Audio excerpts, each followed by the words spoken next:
Hello friends! If you're new, welcome to my channel.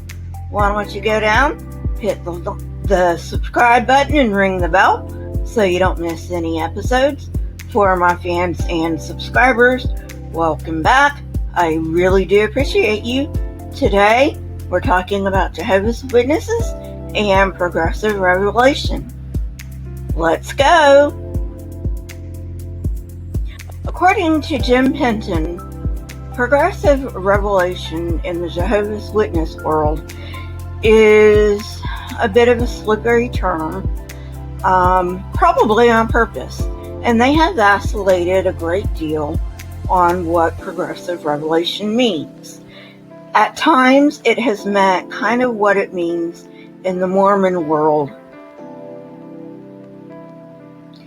when basically God speaks directly to the prophet, seer, and revelator, and tells him what he wants for the church. Other times, progressive revelation is more akin to the New Light doctrine. The concept in the witness community that allows the governing body to define new truths is that of progressive revelation, or new light. To prop up this concept, they misinterpret Proverbs 4:18. This verse has nothing to do with the quote-unquote light of truth, and it is obvious if you read it in context and on its own terms. None of Watchtower's predictions, starting with Russell, have come true. Russell believed that the quote-unquote rapture would happen in 1878, then 1881. When this did not happen, he just reinterpreted events, saying the time of trouble would begin in 1910 and end in 1914 or 1915. Rutherford was equally adamant about 1925, and the Society had taught the 1975 date, beginning nearly a decade prior to that. Because of these failed prophecies, the Society has had to reinterpret its eschatology. For example, it reinterprets some dates while saying nothing about others. According to Russell, although he disagreed with Miller's deductions and quote-unquote Bible math, he felt that Miller was nonetheless doing the right thing in searching for truth. Russell believed he had more light than Miller, but never considered himself a prophet. Russell did consider himself to be fallible. However, even if the chronology he had worked out was wrong, he believed that the plan of God was like a harp, and even without that one string called chronology, it could continue to play beautiful music. In other words, he was already giving himself an out. In other words, he believed that all the doctrines that he had worked out, mostly borrowed from others by the way, were strong enough to withstand even the heavy blow of chronology failure. This was in 1907, so it seems to me that even at that early date, he was getting cold feet, or he was trying to back out. When 1914 came and went, inevitably with Russell's chronology failing, he admitted it in the foreword of a new edition of The Time Is at Hand in 1916. Quite frankly, I admire the guy for that. He owned up to his mistake instead of blaming the people, as in the 1975 aftermath. However, he only went so far. In admitting his mistake, at the same time, he excused himself. Quote, "Our mistake was evidently not in respect to the ending of the times of the Gentiles.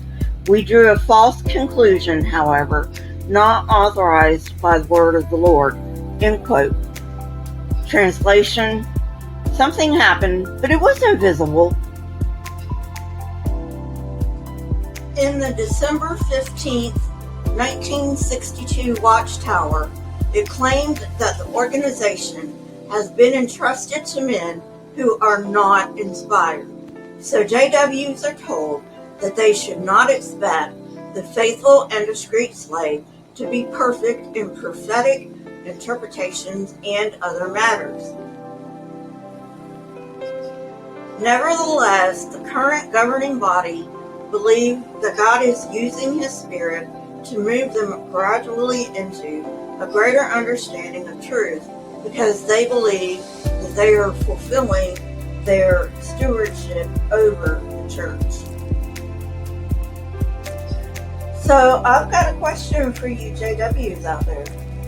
If the governing body claim to be imperfect, how is it that they can demand unwavering obedience from you?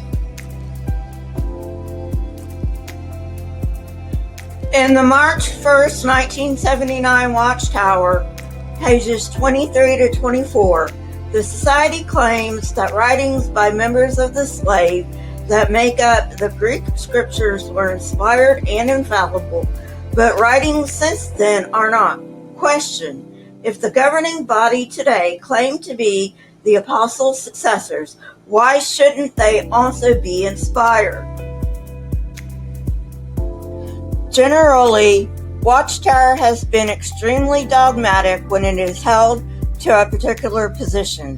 Later, when it became obvious that their position was manifestly false, the leaders would always fall back on the assertion that they are not inspired and must move forward when they receive quote-unquote new light. Some Bible students re-examined the Barbara Russell Chronology and concluded that Russell wrongly assumed that Jerusalem fell in 606 BCE. The Herald of the Morning suggested instead that this happened in 587 BCE, the date that historians had suggested since the time of Usher.